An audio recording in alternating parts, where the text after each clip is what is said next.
YouTube, what it do? It's your boy Dez A1. Please say the A1 coming at you from the Big Dub Network. And by way of the PFF Mock Draft Simulator, we are going to do a draft versus series. We're going to have a draft A and a draft B.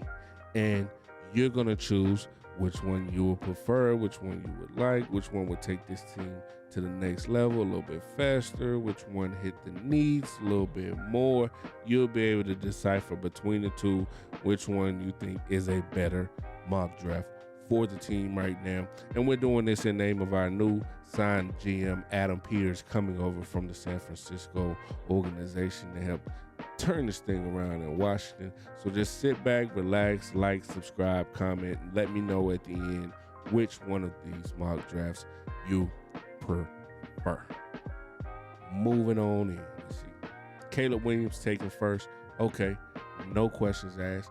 What we're going to do, we're going to consider a trade with the Arizona Cardinals. They want to trade back. They want to trade up. We're going to try to trade back. And let's see exactly how much we could get out of them for trading back. And this has an 86% chance of being accepted.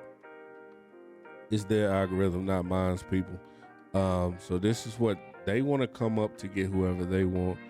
We want to get this back. Let's see if it's accepted. It is accepted. And the reason that we did this, of course, people, we're going to try to go out here and get a quarterback. But the difference between the two quarterbacks that's left after Caleb's gone is minor. And being that nobody will trade back down, New England wants a quarterback. I'm thinking they want a quarterback. And they choose between Drake May or Jalen Daniels. And Jaden Daniels, and at this point, we are okay with getting the other quarterback. It's been discussed in the war room. We're okay with getting the other quarterbacks. That's how we consider something like trading back from 2 to 4 to get a little bit more draft capital. I don't know how realistic it is, but it damn sure looks good for us to come out of there with Jaden Daniels, an extra 2. An extra 3 and a 2 for next year, I believe. If we pulled off something like that, I would be ecstatic. And get a quarterback of the future, I'd be ecstatic. So with the 35th overall pick, and we have a 36th overall pick back to back right here, so we're gonna get 2 prospects right now. Chop Robinson coming off the edge. He's a smaller guy, but he can make plays. He's explosive. He moves off the line like a boat.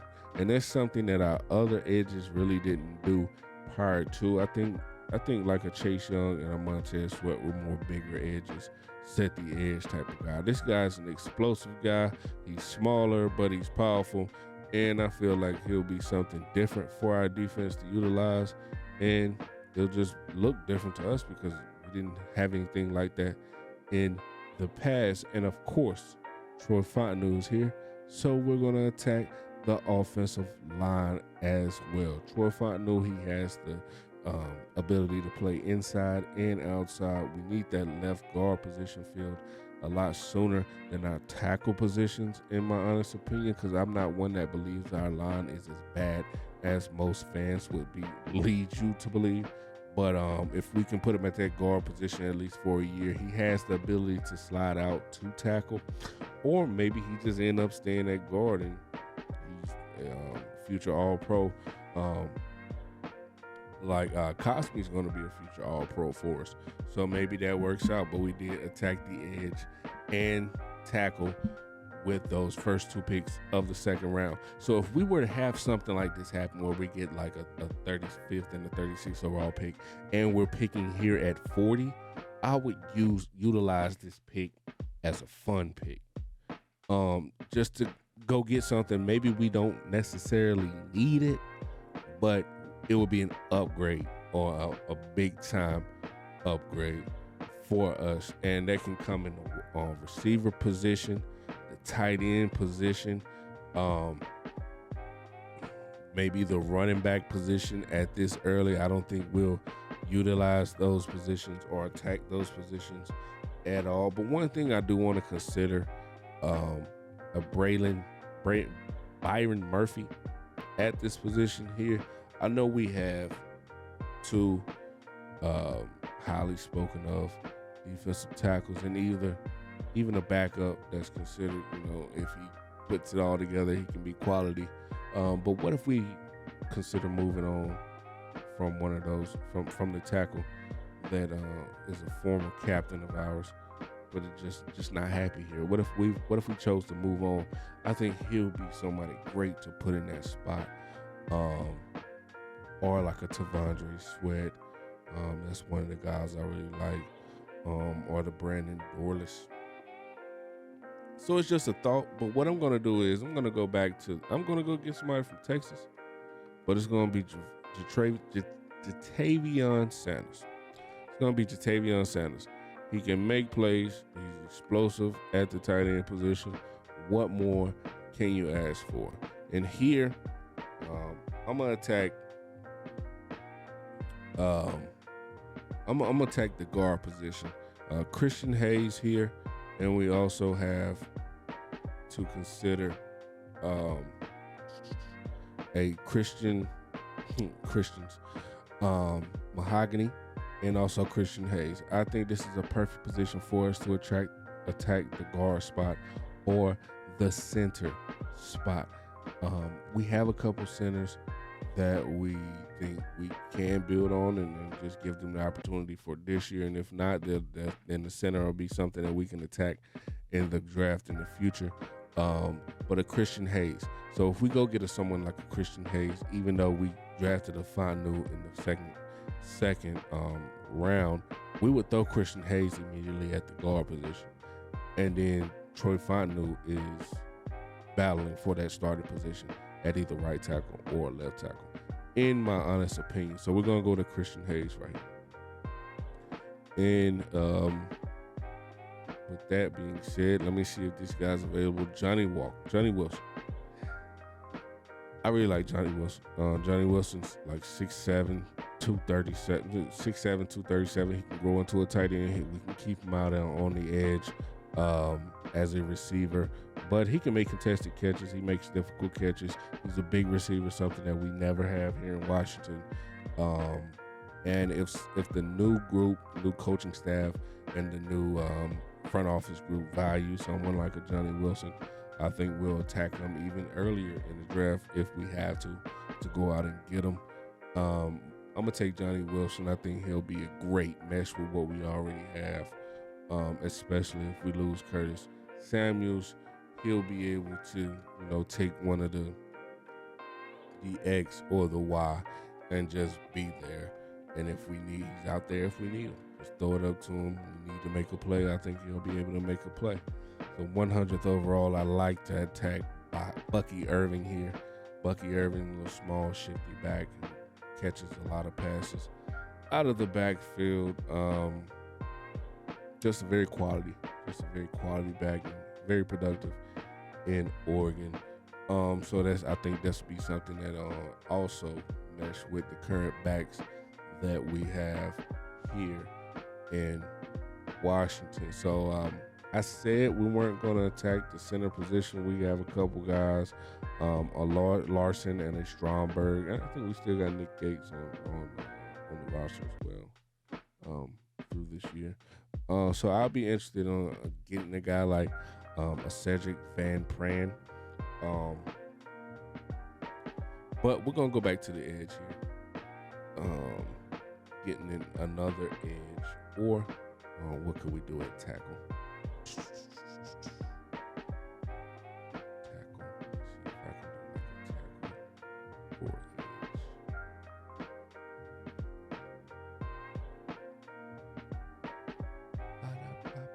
edge.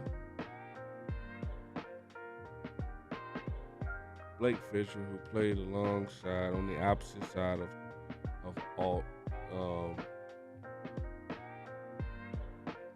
Okay, let's just attack this. Let's attack this right tackle position and see what that does what that shows us as far as with this mock draft here. Okay. okay, we traded down from 2 to 4 to got our quarterback of the future. We attacked the edge position. We attacked the tackle position, the tight end position, the guard position, the receiver, running back. We pretty much hit on. We didn't go like heavy on anything. I know most people would want to go even more heavier on the offensive line, but I think this is quality. We have versatility. We have a Christian Hayes who may be able to play either side, guard side, if we were to need it.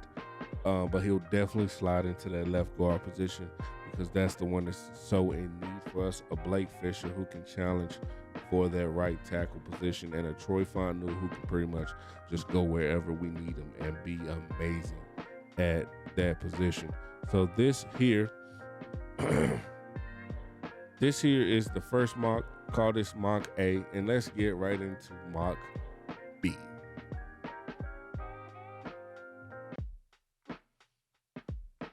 Okay, mock B, we see Caleb Williams gone once again, and also we still have Arizona looking to move up to that second overall pick to take Marvin Harrison. This is very ideal in my humble opinion. I don't think it's as realistic because I don't see Arizona wanting to give up as much capital, draft capital, or realistically, to make it more realistic, we would ask them for less. So I don't see this happening, but if it were to happen, I think it would be amazing because we'll still come out of there with a quarterback and we'll come out of there with more picks. And what more could you ask for? But in this situation here, I'm not going to trade back. I'm just going to take Drake May. We're just going to sit at 2, take Drake May, not give anybody a chance to have any more moving parts, and we'll just simply go from there. And here at the 36th pick, here's a Graham Barton. He's listed as a tackle. He's projected to slide down the guard in the NFL. I don't want to go guard this early, but what I would consider is a Tyler Guyton. And this is someone that just has a great build, a great frame, some athletic ability. He has a lot of tools that he needs to build on, but like I said, he's a great frame and has a great ability to have, or to be that right tackle that we could potentially use in the future. He may have some growing pains at the beginning as far as getting used to the game, but I feel like once this guy gets his feet up under him and he understands what the coaches are looking for him to do, he's just going to be amazing. So I'm going to take Tyler Guyton, and be mindful, he might never get to that position where we want him at, but he has the ability and the size for, if everything to work out, he'll be amazing. He'll be amazing. And to go in this second round here for our 40th overall pick, we're going to attack the edge position. Or you know what? We're not going to attack the edge position. We're not going to attack the edge position. With our 40th overall pick, we're going to go back to the cornerback position. And 2 cornerbacks I really like is TJ Tampa. He's a big corner. And a Amari Lassiter. He's not as big as Tampa, but he has a nice frame to build off on. Both very productive, highly graded PFF cornerbacks. I don't know what our new defensive coordinator would want to do as far as what type of scheme. But I just definitely hope that they can put Emmanuel Forbes in a better position to be more successful. But to play off of that, having TJ Tampa, who's a little bit of the opposite of Forbes, he's a big guy, will be more of a keep your hands on him type of guy. And Forbes is complete opposite, just trying to make plays out there. I think there'll be a good mesh, a good, yin and a yang I don't know how well it's going to work out for the new defensive coordinators. But I like TJ Tampa, and we're going to go with TJ Tampa at the 40th overall pick. So a lot to consider. We went back to cornerback, so at some point we're going to have to get an edge. And Javon Solomon, I really like Javon Solomon here at the edge position. He played at a small school, but very, very productive. They say if you're going to go to a small school, the least you could do is dominate, and that's exactly what he did. So we're going to go with Javon Solomon. He's a smaller edge, so it might work out if we have him at a outside linebacker type if we go to a 3-4. But he'll be someone that's explosive off the edge, very productive in college. Okay, with the 100th overall pick, we're going to attack the center position here. And it doesn't show any center guard flexibility. But bringing someone in like a Cedric Van Pran, if other guys on the team want to play, then they will have to show the versatility, because I believe that this guy can come in and start day one for us. So if he's given that opportunity to start, regardless of who was drafted last year or who's already on the roster, under contract, I think Cedric Van Pran can push anybody out and take over, and pretty much orchestrate this line along with whatever quarterback we put in front of him for years to come. So I'm going to take a Cedric Van Pran right here. Also, he has very quality tape, interesting tape to watch. And in most drafts, I attack Bucky Irving right here. I really like Bucky Irving. He catches the ball out the backfield. He's explosive. He's a smaller back. He's a little shifty back. He's definitely good for what we already have in Christian Gonzalez and also Brian Robinson in the backfield. And this is if Antonio Gibson doesn't come back. I don't know if Antonio Gibson wants to come back or if he's going to come back. I would like for Antonio Gibson to come back at an affordable rate, but you can go out here and get a little bit more somewhere else, more than likely. So if he does choose to come back, then great. But here at the 102, I'm gonna attack Dallin Holker, who's been very productive this season. Probably isn't the greatest blocker, but a lot of times you don't have to be a great blocker to be a great tight end. You be a decent blocker to be a great tight end, but just having the opportunity, he's a big guy as well. Just having the opportunity to be explosive from that tight end position, he has that ability. I think he's underrated in this tight end class. When going to a smaller school, and a lot of the tight ends that go to take over the NFL and be very productive in the NFL are from smaller schools. So I'm going with Holker. This is draft B. At the 2nd overall pick, we went with Drake May. At the 36th overall pick, we went with Tyler Guyton, the giant project at the right tackle position. Then we went back to the cornerback well to give Emmanuel Forbes a new running mate in TJ Tampa. And that's if we don't bring Fuller back. I